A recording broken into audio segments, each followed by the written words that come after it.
Welcome back. What an evening. What an end to the day's football. We're here till 9 o'clock tonight. He enjoyed his goal today, didn't he? And what a pass from Jordan Henderson for Firmino's goal and Liverpool's fourth. Let's hear now from Dejan Lovren and Jordan Henderson, both with Des. Ferocious game, frantic game. I mean, it was important to win here, but it was a real battle. Yeah, it was. We knew that before we come. It's a difficult place to come. They're a good team, hard to play against. So it was a battle throughout the game, but I thought second half we managed the game well. We were under pressure, a few set pieces, but I thought we dealt with it well and then managed to finish the game off with a couple of goals. So overall, delighted with the 3 points. It's thrilling, as I say, to watch. But did we see some of the best of Liverpool and some of the flaws as well today?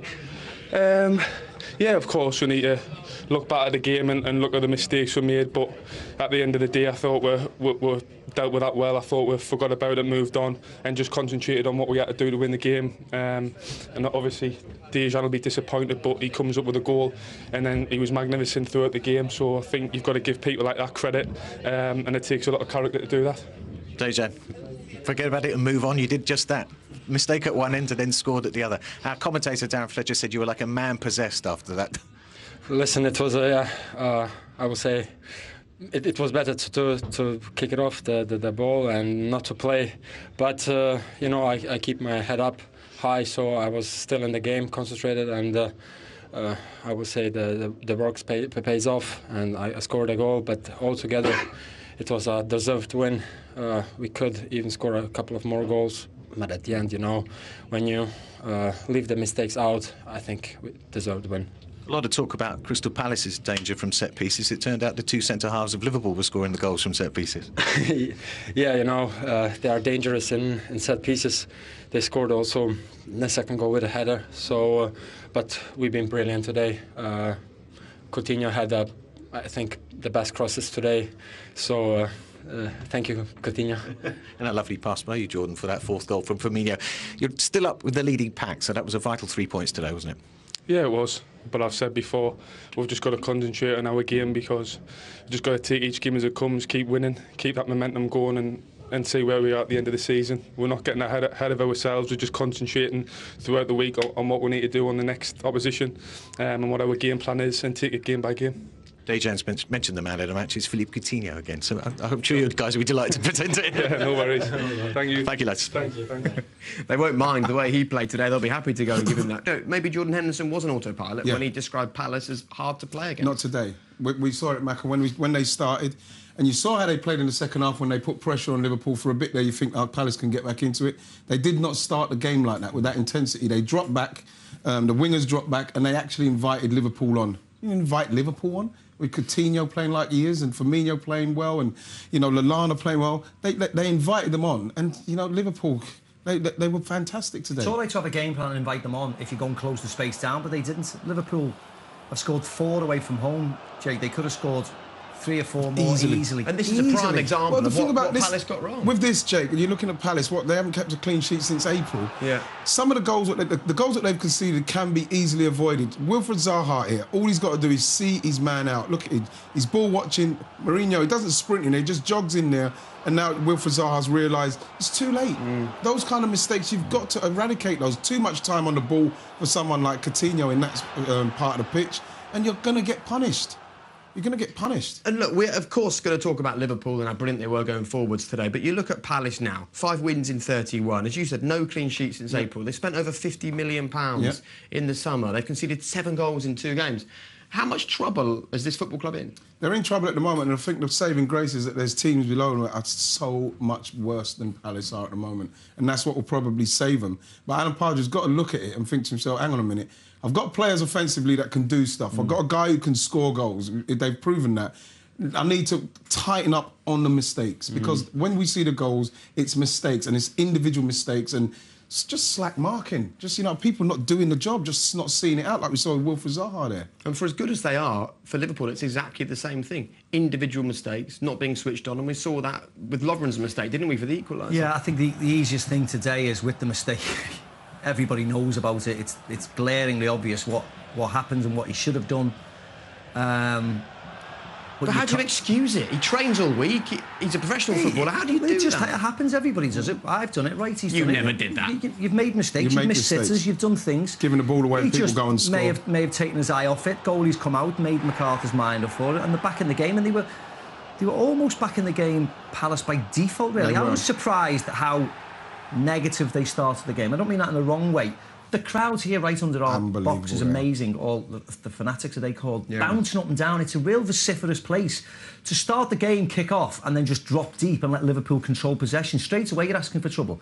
Because Palace have had a good record against Liverpool, as we spoke before the game about it. So to just let them dictate the play and not get a tackle in and not close anybody down or be aggressive, that surprised me. They were better than the second half. But they need to pick up the tempo of the game. You can't just keep creating mistakes and letting other teams win and create chance. It wasn't even the mistakes today. Liverpool could have scored 3, 4, 5, 6, 7 away from home. That is a worry. And then you look at that goal that like Lovren conceded with a mistake. It's another goal that was just pure fortune for Palace to get that.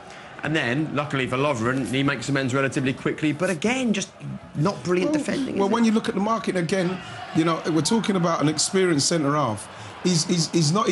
Look at him here. You see him. He puts his arm out. He's gone with it. He puts his arm out, and now he's not side on. He can't see him. He's got to run on him. He's got to be tighter. He's got to be tighter. He cannot turn his back on Lovren. Look at that. Look. And he's got the march on him. He can't jump. And that's another thing with the defender. You've got to be stronger there. You've got to see that out. He didn't do it. That's another one that could have been avoided. Great desire. Lovely cross as well. Goalkeeper can't come because it's curled out and it's bending in, and he's heading it from inside the 6-yard box, so it's always going to end up in the net when you're heading it from that close. And I think if you're Steve Parish or you're the American owners, you can kind of forgive playing a team with better quality. You can forgive a player making a small mistake, but you can't forgive this Palace side from being so ill-equipped at set pieces today. Well, that's what you'd say, that Palace, when we done the intro of the show, we said that Palace will cause them a problem with set pieces. I didn't think they caused them enough problems with set pieces. I thought Andros Townsend should have started. Thought they should have had 2 wingers going at them and getting the ball in there, putting Liverpool under the kind of pressure that I think Liverpool were expecting. It didn't happen. And in the end, it's come down to mistakes. So what I would say, for me, if I was watching that as a Palace fan, we need to just get rid of these mistakes because we can score goals. And it's strange, isn't it, sitting here having watched a brilliant swashbuckling classic Premier League game with 6 goals scored, and all we're doing is grumbling and moaning about mistakes. It's only because Liverpool weren't tight. That was for me, that was an easy game for Liverpool. Liverpool gave them goals. I think they were, as Righty said, Liverpool were expecting a hard game, and when you listen to the 2 managers before the game, Crystal Palace knew what to do. Liverpool, you know, are weak at the back or were weak defensively at set pieces. So Jurgen Klopp knew that they were going to attack, and actually they didn't. Liverpool controlled the first half, scored the first goal, let Crystal Palace back into the game. Well, 3-2 at half time. You thought to yourself at half time, Liverpool going in at 3-2. Liverpool are the ones who were going to be upset going in 3-2 at half time because they could have been 4-0 up at half time. And it just allowed Crystal Palace to stay in the game. But I thought the way Liverpool managed the game in the second half was really good. Again, they managed the game last week against West Bromwich Albion when they scored in the 81st minute. They controlled the last 10 minutes and they controlled the second half today. They didn't go too gung-ho. They knew they could make chances. And they scored 1, could have scored more. And we can take a look at Joel Matip here, scoring to make it 3-2. And again, it came from a set piece. Well, again, it was the marking. He's totally lost Tompkins there. You know, he's if you watch Tompkins, they both just run around in front of him. Got blocked out, yes, but you've got to be more aware. And he's lost him, and you know it's a free header. I mean, he had another great game, didn't he, Matip? Owen Hargreaves touching it, and Glenn did in commentary. You know, Matip's come on a free contract. We talk about centre defenders getting bought for 30s, 50 40s, million for John 50s, Stones, whatever it may be. And here's somebody under the radar, coming on a free contract, coming way before the summer. He was brought in, sort of last April, wasn't he, by Jurgen Klopp. The deal was done, and he stepped up to the mark, and he's been great, and he's culminating in a nice goal there. Absolutely. Now, I've already described you as Palace's player of the century. I know you're a modest man. You don't like to...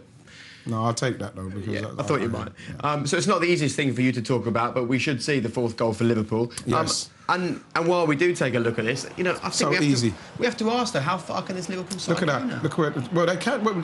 the way they're defending and the mistakes they're making, they've got to obviously eradicate those. But every team... Look at this. Yeah. Adam Lallana, he's not blasted into that space. Tompkins has been dragged out. You've got you've got the 3 midfielders, 1 pass from halfway line has gone through. He's straight into the back 4. That is just that's a mistake. That's a mistake with Liverpool. They can't believe how easy that goal is. Look at that. That is incredibly easy, wasn't it? So easy. That's so easy. His teeth are white, man. Look how white his teeth are. Sorry about that. The love of mistake, or picking up from set pieces, losing your man, you can sort of see why it happens. But that was just appalling. That was terrible. Bad. Just creating this huge space. Jordan, it was a nice ball by Jordan Henderson, but it was an incredibly easy ball. And it was a lovely, lovely finish by when you've not kept a clean sheet since April, that can't be happening. No. That's got to be dealt with on the training ground. But Alan Pardew will be able to say we let them. We made too many mistakes today. But I think the other part about it was the chances created. You don't expect to have 17 attempts, 9 on target. Liverpool could have scored more. They should have had a penalty. The goalkeeper was excellent today. So there's underlying problems, I think. OK, well, hopefully we'll hear from Alan Pardew before too long. But kids, don't listen to Ian about dental hygiene. Clean your teeth before you go to bed. Beautiful teeth. Your teeth should be lovely and white. That's really white, though. It's a compliment. Look how white is. That's over white, man. Let's hear from Jurgen Klopp. You have over white. Too white, man. Jurgen Klopp is with Des Kelly. Phew, Jurgen, where would you like to start with that one? There's plenty happening. Nice and easy game, man. What can I say? First 15 minutes I was not too happy. It looked like, I told the boys, it looked a little bit like childish football, very good, but no greed, no direction. We were good, but should not work. It didn't work actually, but then we scored and we started playing football, and I'm not sure that we played a lot of times better than we played then offensive-wise. In the half an hour, we created chance after chance after chance. Scored not often enough, but we scored, and then we opened the game by ourselves again. But that was like the first 15 minutes. So we were not really at 100%. We had not the aggressiveness on what you need in a game like this, when the opponent is only waiting. They expected that they will have a little bit pressure, so it's not a problem for them. And after, I would say, 30-something, in second half, then Christian was finally warm. And he jumped in the sky. That was really difficult for us. We didn't play football in the beginning as good as we could. So, close game, deserved win at the end. Clear, I would say, and very, very happy in the moment. Well, he enjoyed it. Welcome back to Selhurst Park. 4 games without a win for Crystal Palace. 3 defeats on the spin. Tough times for Alan Pardew after spending big in the summer, of course. And he's with Des Kelly. Alan, it was a wonderful match to watch. Great entertainment. I wouldn't imagine that's an enormous amount of consolation for you now, though. No, it was too open at times for us, and we gifted possession a little bit too much to Liverpool in the first half. Particularly, second half was a lot better. But there were still some decisions that went against us today. I don't think Andrew Mariner should have refed this game after the penalty that, he gives the penalty last year, so we got a negative in our mind anyway. Why was Mike Rowley giving him the game today? I can't understand it. And then we get 3 penalty calls. OK, they're tight, but they're probably no worse than Christian's last year. So it's just a little bit frustrating, that part. Having said that, Liverpool, bloody good team, and we found it difficult at times. But if you're going to concede 2 set plays with a stature we have, then we are asking for trouble. And lack of pressure in the first half, 2 set plays was the difference. Just on the penalty claims, have you seen the replays yourself? Yeah. Howard Webb watched them. He thought the ref probably called them right, but as he said, I think Howard Webb called it right last year when he said Christian's wasn't a penalty. A couple of Liverpool pundits said it was. I wonder if they thought they weren't penalties. They probably weren't. So, look, it's frustrating because I just don't think he should have been the referee. I ain't got a problem with the decision making, but why create that pressure today on Andre Mariner and on us and our fans? Our fans are booing him all game because of that. Probably last year's incident. Absolutely right, actually. The fans were fantastic today, and considering how little they've had to shout about in recent matches, credit to them. But let's go straight to Howard Webb, because Howard, for a Premier League manager to come out after a game and say that the referee shouldn't have been managing the match today because of what happened here last year, let's get your reaction to that. I think I can sympathise with him. I think he's got a little bit of a point. I think he's talking about reducing pressure on the officials and on the teams, because last year's decision was a big controversial one at the end of a game and it affected the result. So you don't want anything that makes your job harder. And I think that if the PGMOL who appoint the referees are maybe even remembered about that situation. It probably wasn't even on the radar. They appoint 380 games per season. If they'd have had that at the front of their minds, I don't think they would have put Andre on this game, because there's a potential for it to increase the pressure on him, which seems to have happened. So Ian Howard thinks he has a fair point. I can't have that. No, I'm not having that. Simply because I thought that with all the penalty decisions today, he got them all right. And even the one last year, as soft as it might have been, it was a penalty. Right, so if you're going to take Andre Mariner off of this game, then you're actually saying, hang on a minute, just think. You can't do that. You can't do that. This is the Crystal Palace player of the century, as you mentioned before. Not unimpartial, Liverpool ex-players. There's not... Talk about clutching at straws and trying to divert attention from the performance. What about Liverpool's penalty where Coutinho's got the lads handballed it in the air? West the goalkeeper.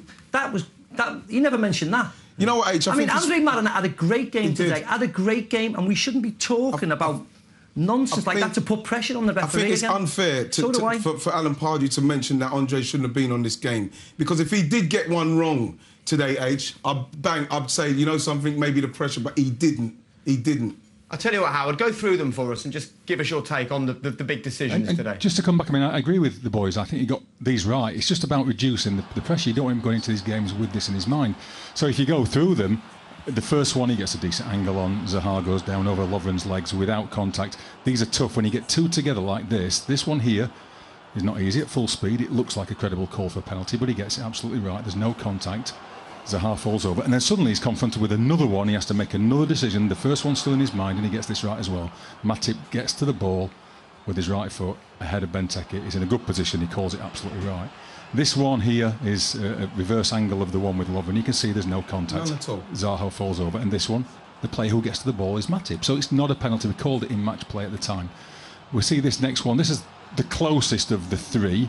This is the one with Emre Can on Zaha. It's not a penalty in my opinion. There is some contact, so referees are told not to caution for simulation when there's contact, and we'll see that there is a bit of lower leg contact. If you see it here, it's probably just outside the penalty area actually, but it's not a penalty. We called that in match play as well. So I think he did really well. The point I'm making is that you don't really want to go into a game thinking about a previous situation that was highly controversial. That's all. It reduces the pressure on the referee. And if we're talking about reducing the pressure on referees, Howard, I'm not sure that those post-match comments from Alan Pardew do that. Howard, thank you very much indeed for clearing that up. Right, we've got to disappear, but of course we're not really going anywhere, because there is a Viva Premiership Rugby highlights action tonight from 9 o'clock here on BT Sport 1, and that follows us on Premier League tonight, which follows straight away. Stay where you are as we round off all the day's talking points. Plenty of drama here, plenty of drama across the Premier League. See you in a couple of minutes.